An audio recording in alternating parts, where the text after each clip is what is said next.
Halo semuanya, Assalamualaikum warahmatullahi wabarakatuh. Selamat malam. Semoga kita selalu dalam lindungan rahmat Tuhan Yang Maha Esa. Sebelumnya kembali lagi bersama saya Adenoval Abiu. Untuk para penonton yang baru datang ke channel saya, ya saya perkenalkan diri dahulu. Perkenalkan, nama saya Adenoval Abiu.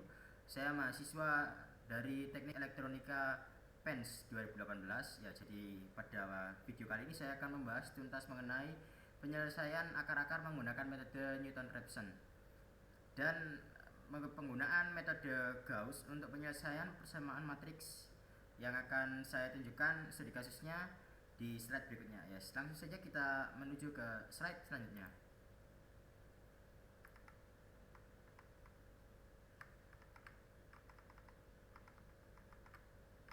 Ya, jadi sudah terlihat soalnya. Jadi yang pertama, di soal yang pertama kita menggunakan metode Newton-Raphson untuk mengetahui nilai dari sisi miringnya, di mana sisi miring akan memiliki persamaan, yaitu akan menjadi diameter dari lingkaran luarnya. Ya, jadi dengan menggunakan persamaan garis miring kita akan menemukan panjang dari diameternya. Jadi diameter akan memiliki panjang sebesar S kuadrat ditambahkan dengan S kuadrat kemudian dimasukkan ke dalam akar. Nah, ini bisa kita modelkan menjadi persamaan matematika yang dapat kita operasikan menjadi operasi yang dapat dioperasikan dengan metode Newton-Raphson. Jadi langsung saja kita kembali ke menuju ke kamera. Ya, langsung saja kita saksikan.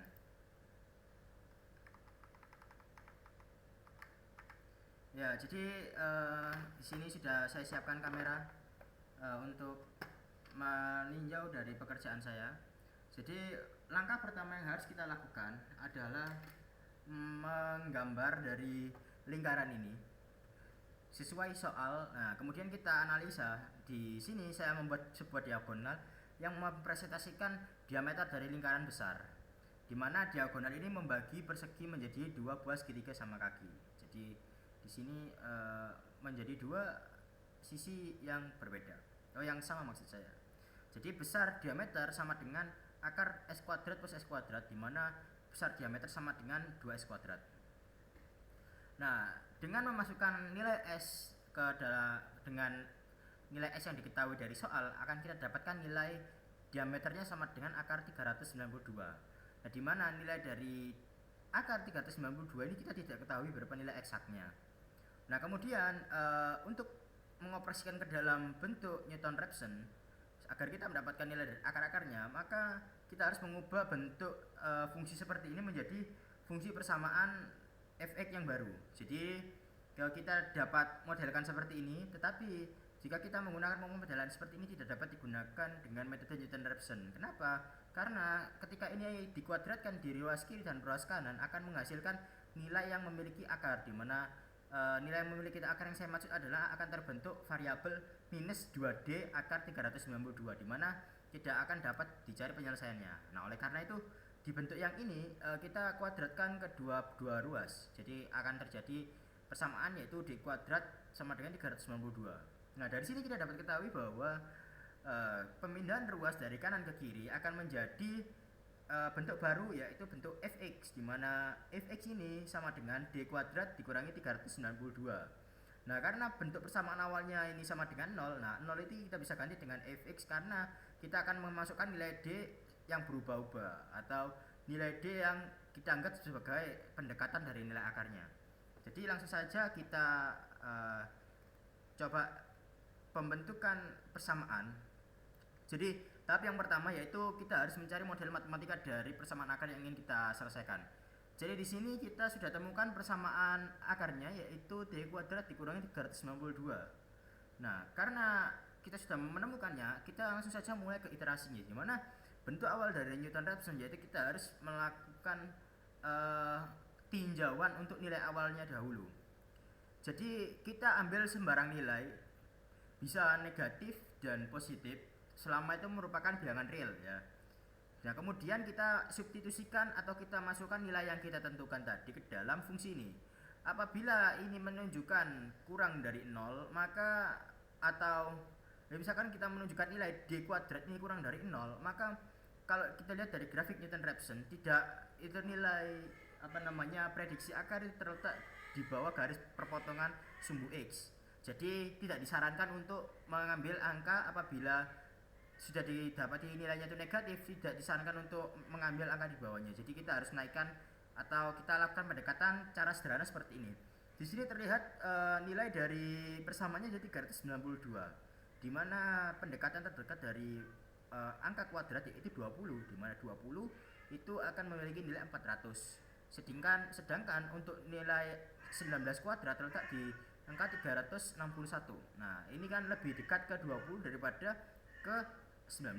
Nah, oleh karena itu kita coba titik sampel di 20.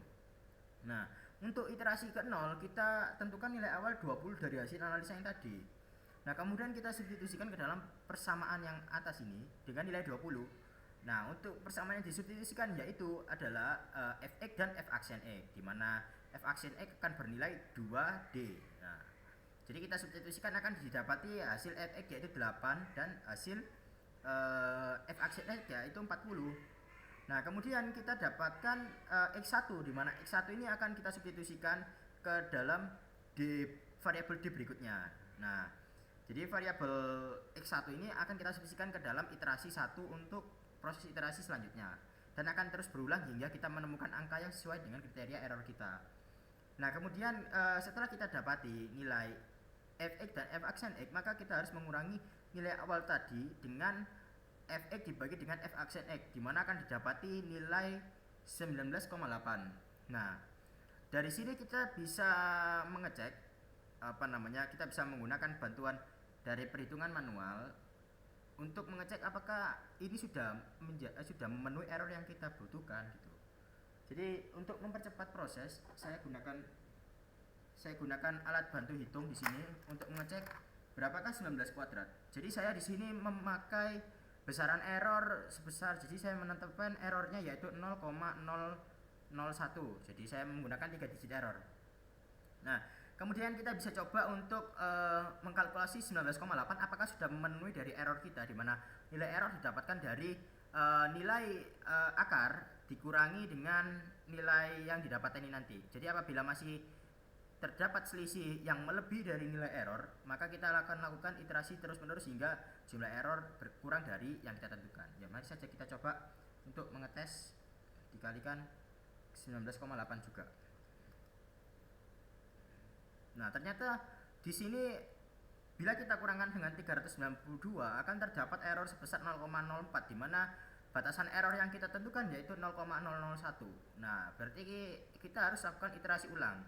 Nah, kemudian kita lakukan iterasi ulang. Akan didapati hasil seperti ini.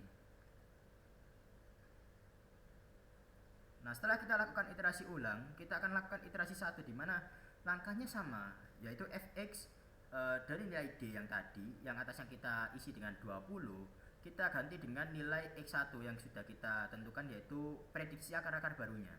Nah, kita substitusikan 19,8 kuadrat dikurangi 392 akan menghasilkan nilai eksak 0,04. Nah, jadi ini kita sudah temukan fx dan kita akan cari f aksen x dengan cara mengalihkan 2 dikalikan x1 tadi. Akan didapati hasil 39,6. Nah, kemudian setelah kita kurangkan dengan nilai awal tadi, di mana x2 atau nilai prediksi akar yang akan digunakan pada iterasi kedua, kita cari dahulu dengan rumus nilai iterasi prediksi yang sekarang x1 dikurangi dengan fx dibagi dengan f aksen x. Nah, maka akan menghasilkan nilai eksak 19,798. Nah, apabila kita menggunakan alat bantu hitung, maka akan didapati nilainya 0,04 dibagi dengan 39,6. Nah, akan dihasilkan hasil seperti ini. Nah, apabila kita kurangkan hasil ini, kita kurangkan dengan 19,8, kita kurangkan dengan 19,8 akan menghasilkan nilai 19,7998. Nah, ini apabila kita cek dengan cara mengkuadratkannya, akan kita dapati persen error sebesar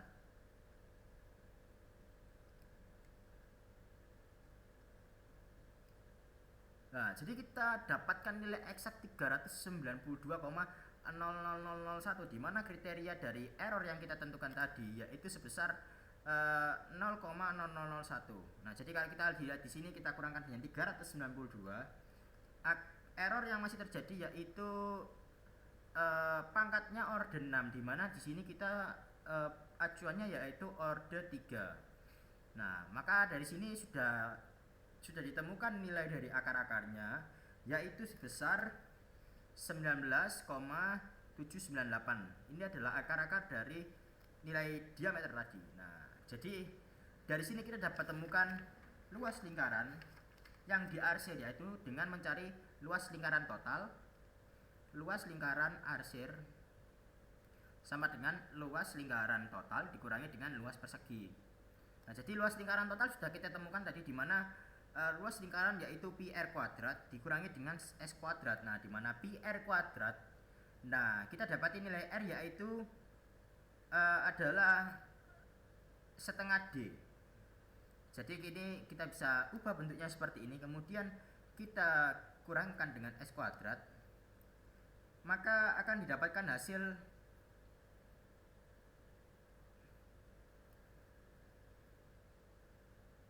nah, kita kan tadi sudah menemukan nilai d kuadrat sebesar nilai d kuadrat sebesar 392,001 tadi, itu sebesar 19,798 kuadrat. Karena angkanya terlalu kecil, jadi bisa kita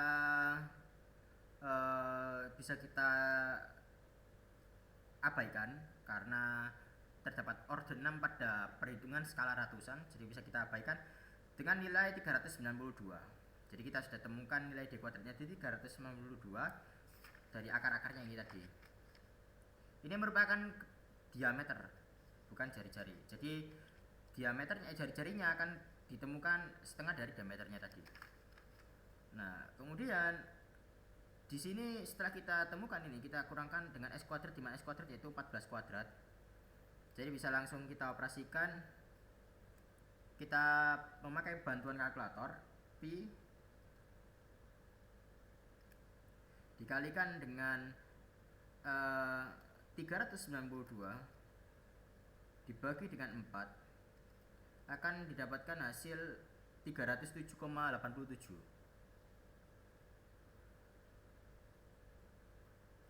307,876 kita kurangkan dengan sisi-sisi kuadrat dari persegi di dalam lingkaran, akan didapatkan hasil 111,876, di mana sisi luas dari lingkaran yaitu 196, akan didapatkan hasil 111,8760. Nah, ketika kita sudah temukan luasan arsiran dari soal tadi, kemudian kita bergerak ke simulasi dari programnya. Jadi saya sudah menemukan program untuk menghitung luas lingkaran secara langsung dari hasil pencarian akar dari metode Newton-Raphson secara program. Jadi langsung saja kita lanjut ke scene berikutnya, yaitu pembuktian dari program. Ya, jadi maaf saya mendengarkan musik juga ini tadi. Nah, jadi sudah dilihat di sini ada program di mana kita dapat menggunakannya untuk mencari akar-akar dari diameter tadi menggunakan metode Newton-Raphson. Langsung saja kita menuju ke sini. Jadi kita tadi memasukkan perkiraan pendekatan akar yaitu 20 dan errornya sebesar 0,001. Nah, jadi di sini karena kita tadi mengabaikan beberapa digit angka di belakang koma, maka akan terlihat jumlah iterasi tambahan yang cukup signifikan. Nah, karena di sini saya melakukan pendekatan dengan akar 2 di mana saya sederhanakan dahulu persamaannya, maka akan saya kalikan lagi dengan konstanta dari hasil penyederhanaannya, akan didapatkan akar sebesar 9,9, di mana akar yang kita dapatkan tadi yaitu sebesar 19,79798, di mana sangat dekat sekali dengan jari-jari ini karena ini setengah dari diameter. Nah, kemudian luas persegi adalah 196 dan luas lingkaran yaitu 308. jadi selisih sekitar 1 cm persegi untuk luas lingkarannya. Nah kemudian hasil dari luasan arsirat dari kita hitung dengan ketelitian yang sedang itu menghasilkan nilai 111,876, di mana kalau kita menggunakan perhitungan di sini didapatkan nilai 112,14. Ya, berikut yaitu demo dari saya dari bantuan kalkulator dan untuk melakukan bantuan perhitungan juga. Jadi sini juga saya jelaskan mengenai programnya. Nah, mungkin di sini bisa terjadi selisih angka karena di program ini saya melakukan pendekatan paling sederhana, di mana nilai dari 2S kuadrat bisa saya keluarkan menjadi S akar 2, di mana saya hanya menghitung akar 2 nya saja, tidak menghitung pendekatan dari sebesar 2S kuadrat tadi secara numerik gitu. Jadi saya melakukan perhitungan secara numerik 392 tidak. Nah mungkin dari sana muncul perbedaan yang signifikan, mengingat bahwa kalau kita menghitung akar 2, akar-akar terdekatnya yaitu adalah 1 dan 3, dimana selisihnya sangat jauh sekali gitu. Ya mungkin dari sana bisa timbul error yang cukup signifikan, dan kemudian dengan pengalian dengan desimal lain seperti konstanta pi dan lain sebagainya akan menyebabkan error itu semakin bertambah. Tetapi jumlahnya tidak signifikan apabila sudah didapatkan hasil akhir, yaitu dapat selisih sebesar 1 cm kuadrat, sekitar 1 cm kuadrat ya. Sekian dari saya. Apabila ada pertanyaan atau tambahan atau koreksi mengenai pekerjaan saya, bisa ditambahkan di kolom komentar ya. Jangan lupa like, comment, and subscribe ya. Saya Ade Noval pamit undur diri. Wassalamualaikum warahmatullahi wabarakatuh. Tetap semangat, jos.